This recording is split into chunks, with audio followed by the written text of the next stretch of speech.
Welcome back, listeners, to another empowering episode of the Style and Strategy podcast. Today, I am so excited to have a very special guest joining me, Jen B. So Jen and I actually got to meet each other through a mutual friend, through our mastermind, the beautiful Tracy Harris.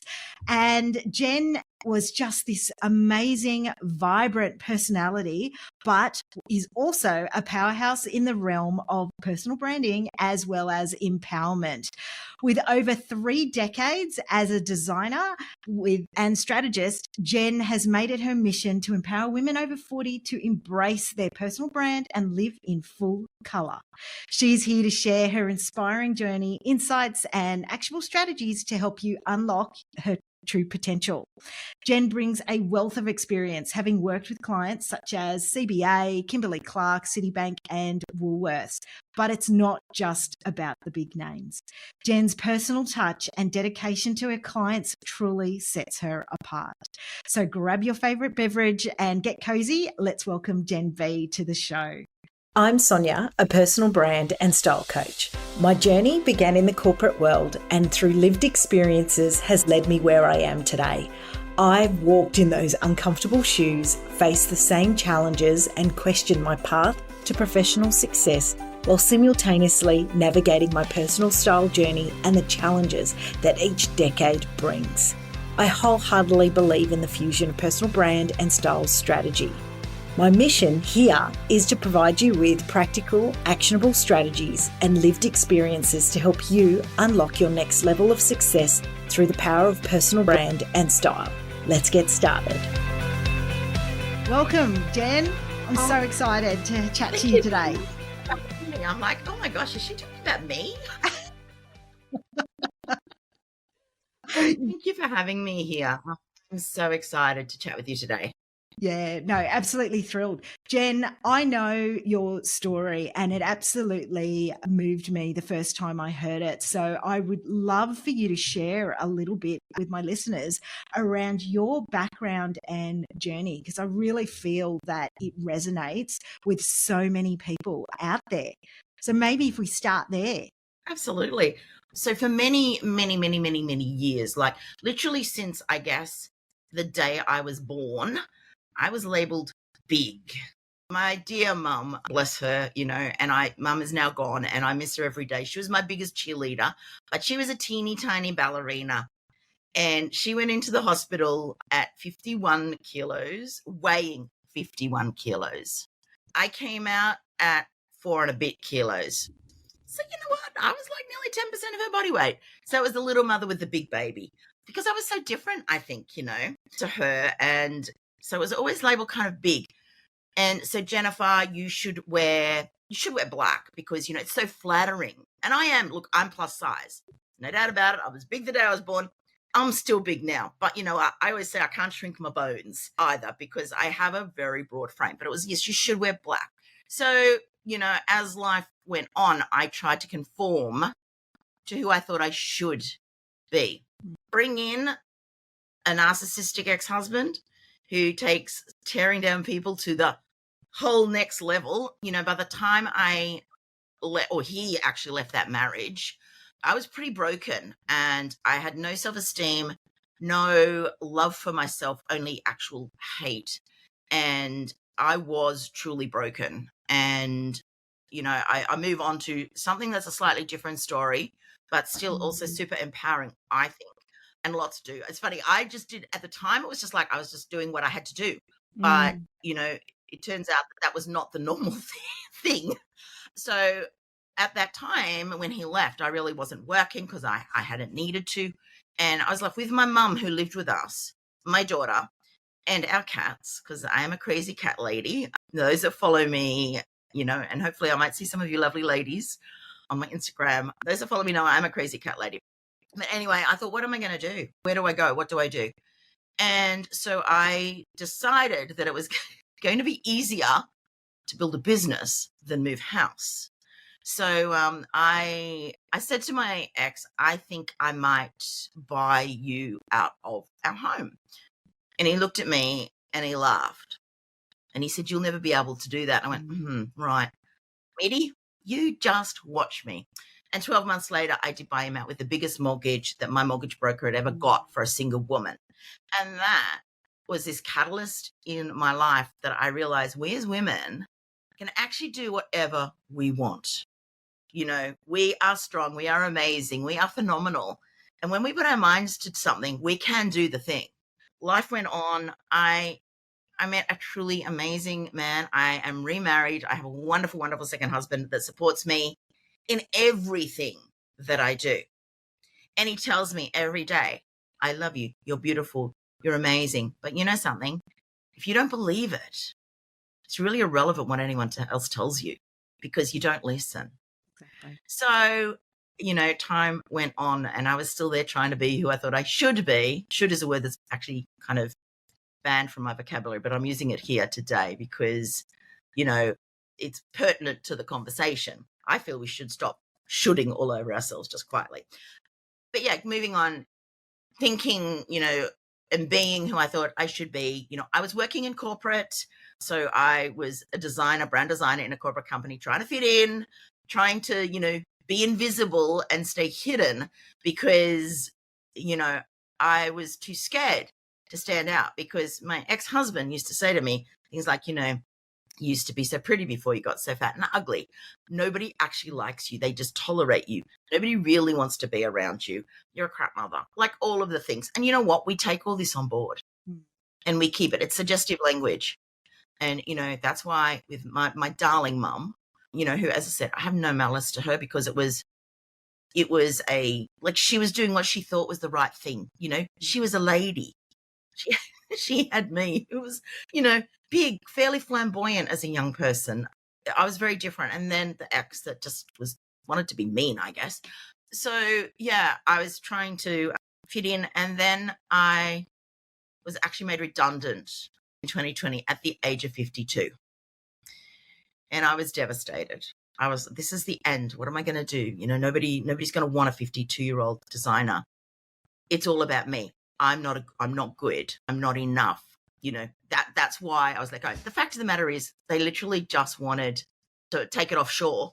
And it was not a decision that was made by Australia. It was a decision that was made in Switzerland. It was a global company. But that was the beginning of my life as it is now. And I now look back and I am so incredibly grateful that I was made redundant. I call it my rebirth day because as I moved forward into my new life, I just realized that I'd spent far too much time trying to be somebody that I simply wasn't.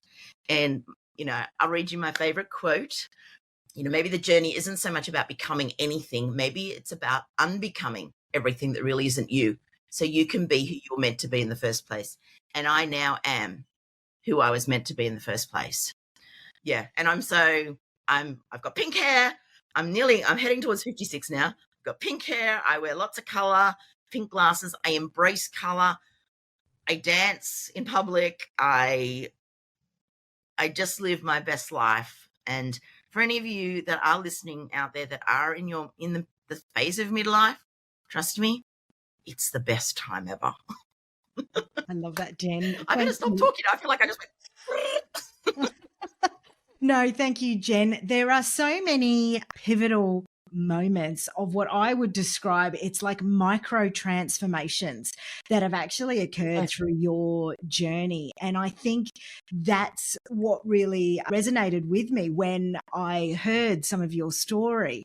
And for those, you know, I work with a lot of women who are looking to either transition their brand, you know, really update their style because of certain triggers that have happened. You know, yes, it might be positive things like there's a promotion or that type of thing, but they actually are still trying to find out who they are.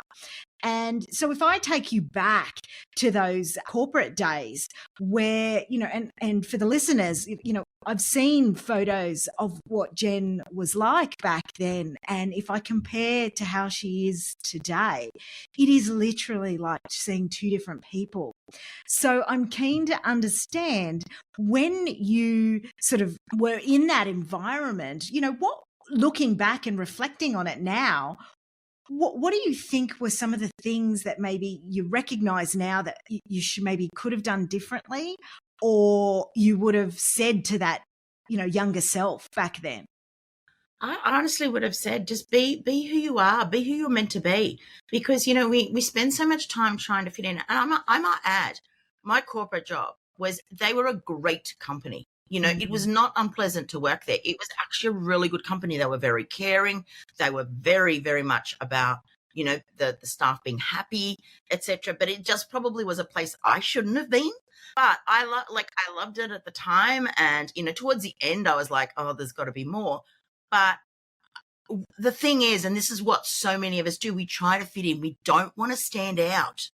We don't necessarily want our voice to be heard because that will bring attention to us. Now, the thing is, when we're a personal brand, and I'm a very personal brand. I mean, my business is pretty much me. We need to stand out. We need to be noticed.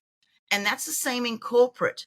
I now look back and think, damn, if I'd have pushed, at the time in the 7 years that I was there, I could have done things differently in that company. There was a lot of suggestions I had, but I just sat back and did the job because I didn't want to stand out. So, therefore it was interesting because my clothing was very corporate. It was a lot of black. Just towards the end of it, I started, I think at the beginning of 2020, that's when I dyed my hair pink, but I still wore black.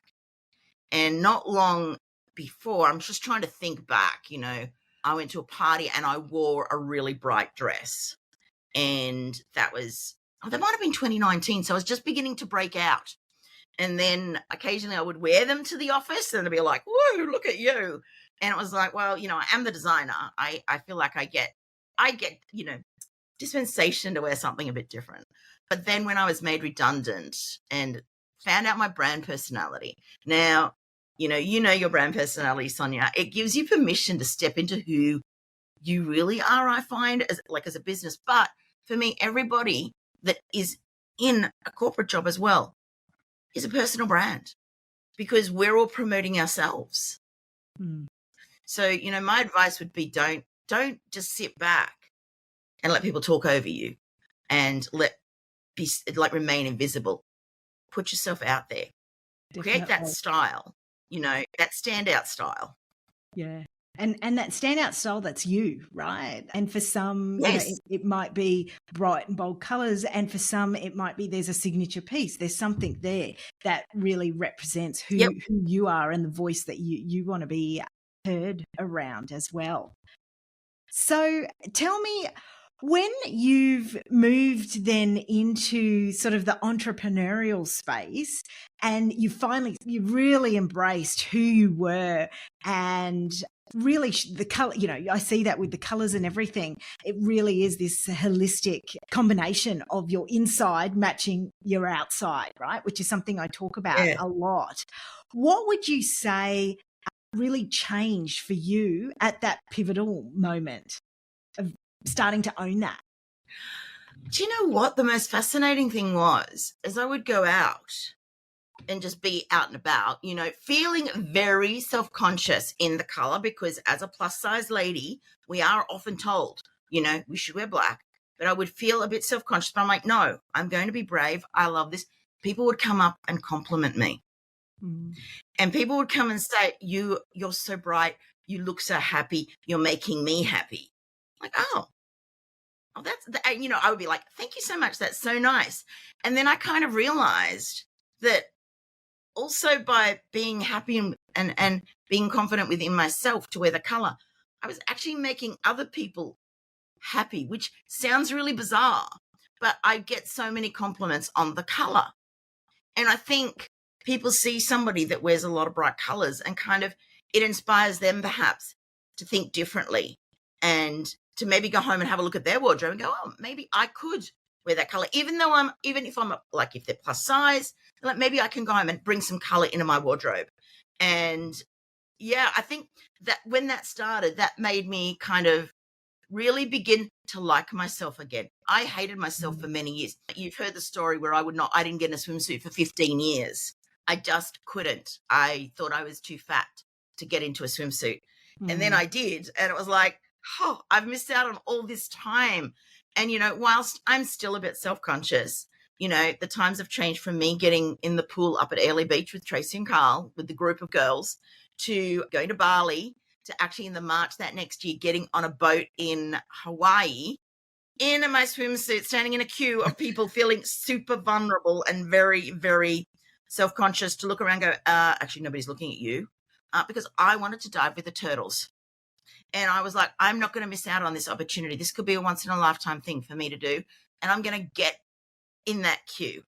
And actually, it's really funny. My husband was taking some video as I got out of the water. I'm like, I did it, because he supports me in everything, every way he can, everything I do. But I was so pleased. And the thing is, for me now, I set myself these challenges, and I still do this, 4 years later.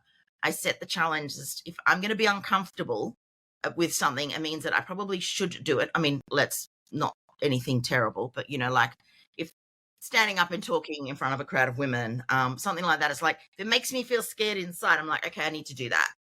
So those are so many pivotal things. But I think, honestly, going out, walking around and people saying, oh my gosh, I love all your color. You look amazing. Thank you. You've made me feel really happy. I'm like, oh. So it's not just me. I'm affecting other people as well. And I think sometimes what we find is when you've stepped into that of owning who you are and then finally experiencing new things, we find it difficult to then accept compliments when they come along. Never accepted them. I think it's also part of sort of innately many of us through the DNA will just it's not really, or you won't accept that. So going from a space where you hadn't maybe received as much all this positive reinforcement again would have been another learning journey for you to get to the point where you can actually accept it, and it's okay to do that. Yeah. I'm very accepting of it now. And it's just, I'll never forget, I tell a little story because this, like, I actually, I'm a keynote speaker about this journey. And I tell this little story that I was at a shop. I was in Kmart one day and I was standing in the queue. And I'm a bit of a handbag freak. I have a lot of handbags and I have some very cool handbags. And there's a particular brand that I get sent from the UK called Vendula. And they are cute as buttons. And this was a little cat cafe, and I had the handbag, and I saw these little girls whispering and looking at me. First thing I thought was, they're talking about me in a bad way. Mm-hmm. And I said, and I mean, I have a podcast, called Bring Back Your Pink for empowering women. I said to the girls, it's not nice to whisper and stare. And they said, we just really liked your handbag. And I felt so mortified, and I was so upset that I had crushed these little girls by being a bit mean. But it was my problem. It was me thinking they were talking about me in not a nice way. I was very apologetic. I went up to the mum. I said, I'm so sorry. This is my problem. Please, it was awful. Then about 12 months later, I was out with my best friend and my daughter, and Leanne said, everybody's looking at us. And I'm like, yeah, they're probably just looking at me. Because I was out in all the color. I had a really bright dress on. I had kicks, sneakers, high tops that were metallic with rainbows on them. I had great big Christmas earrings on. I was all in all the color, pink hair. And I went, oh, they're just looking at me. And it was like, whoa, that's such a difference to be going from that, don't look at me, to they're just looking at me. And not caring. I didn't care what they thought either. They might have been going, oh my God, look at her. She shouldn't be wearing that. She's too big. To others going, wow, I wish I could wear that. I wish I was brave enough to wear that. To the people that did come up on the day and compliment the colors. So, even the girls in Chanel, I was in Chanel. They're like, oh my God, I love all the color. So can you recall, is there a specific outfit as you think back over your career journey that you've gone through? And like I said, I see it in sort of two components there. But as you've gone through, can you think about a memorable outfit that you'd worn that either brought you joy or you remember, actually, you know what? I remember that outfit because it brought out some raw feelings for you. Absolutely. So the first bright colored dress I ever bought was from a brand called Little Party Dress. Mm. And, it's fast fashion. There's no doubt about it. But they have the most amazing patterns. And I saw this dress and I thought, I think one, as a designer, I'm quite pedantic about the styles I put on because I do know how my figure looks. I do know what the best shape for me, etc. And I looked at this dress and went, yeah, I think that because, I have a waist and it was in at the waist. I think that dress would look good. Oh my God, look at the colors. You know what? Get the dress. And so I bought it. It arrived and went, oh my golly gosh, look at this. Anyway, I wore it to my stepson and stepdaughter-in-law's baby shower. Mm. And I'll never forget it. And I felt so brave. I also felt super self-conscious, but I felt brave. And, I don't think anyone complimented me on that day, but I still felt, David probably did because he always does, but I still felt really like, look at me, I felt very me. Yeah. And I'll never forget wearing that dress. And I'm eternally grateful to Little Party Dress because I do believe that they, that brand was the brand that really helped me step out of my comfort zone and into wearing the color. I can't count how many of the dresses I have. And then another story, I think you've seen my flamingo coat from that new label in Melbourne. I got a custom jacket made. It's a festival jacket. And I'm like, am I too old for this? I'm like, no. I got back from overseas and it had arrived and I was going to see Lizzo with a young friend and I wasn't going to wear it. I went, no, it's too much. And then I went, hang on, Jen, this is what you teach your ladies. You teach them to be brave. You need to wear it. So I had a pink tulle skirt on. I had a T-shirt from Confetti Rebels that said, not made to be subtle, and my jacket. And I wore it. And again, the compliments that people were just going, oh my God, that jacket. The jacket is amazing, I might add. And again, I thought, Jen, feel the fear and do it anyway. Yeah. Because, you're being who you were meant to be now. And you are bright and colorful. This is your brand. And you can't let the fear of what others think hold you back from being who you're meant to be. So much to unpack there. But I'm going to ask, I really see you as a leader for someone who, as you said, at that pivotal moment of hitting, 50, that you then went, you know what? I'm going to step out. I'm going to start my own business. I'm going to go after my dreams. And I really want to be able to touch on that moment of ownership, empowerment that you had to be able to step up and do something that would have been scary at the time and, step into that kind of world. And really, if you have a look now, fast forward down the track, you're really thriving in that space. What feelings came up for you to then make that kind of leap to go, you know what, I'm not going back to, find another job or become another employee. I'm actually going to try this on my own.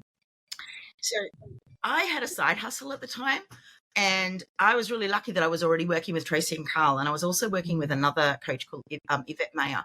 And they all encouraged me and said, Jen, you've got all these years of experiences. You need to do this for yourself. You don't need to be doing it for someone else. You need to do it for yourself.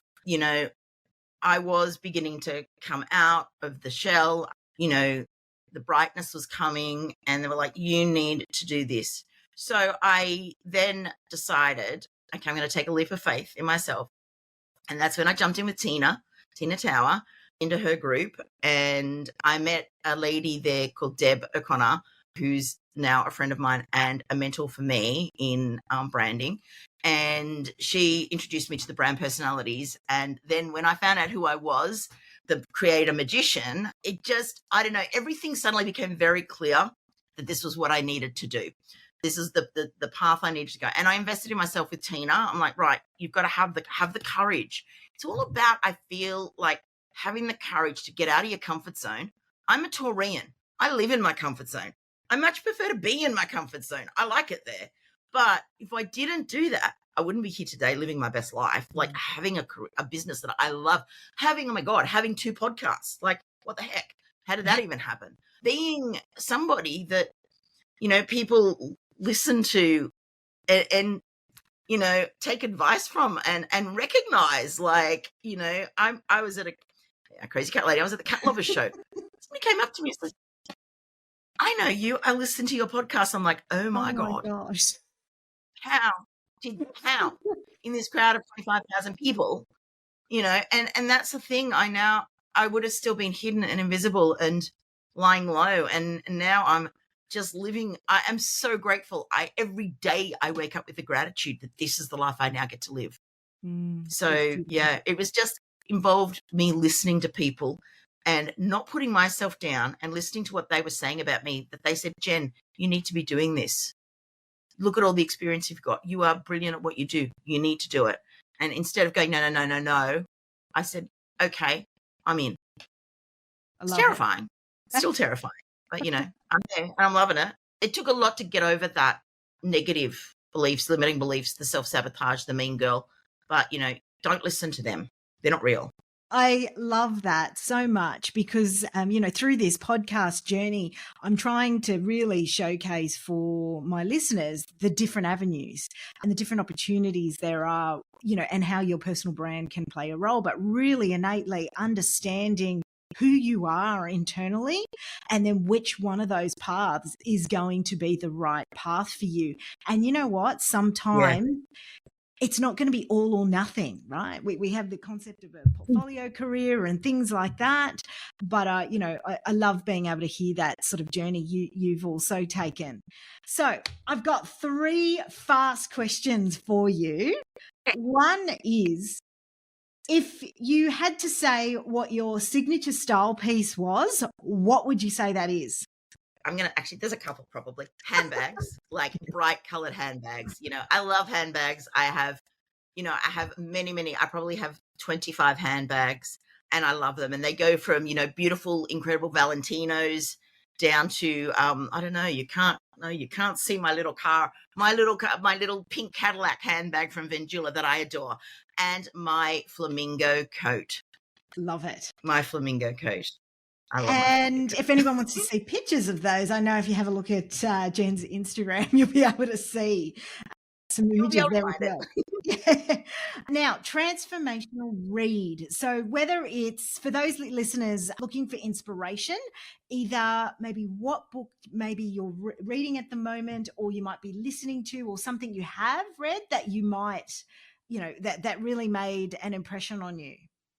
So I'm a big reader, but I tend to read fiction. However, and they're just right here because you can see these are books I look at every day. Daily Mantras and The Magic of You. These are from Lisa, the Collective Hub, Lisa Messenger. And this little one is from Laura Jane Jones. And this is the daily mantra books. So, I look up every day and I often share them in my stories on Instagram as well.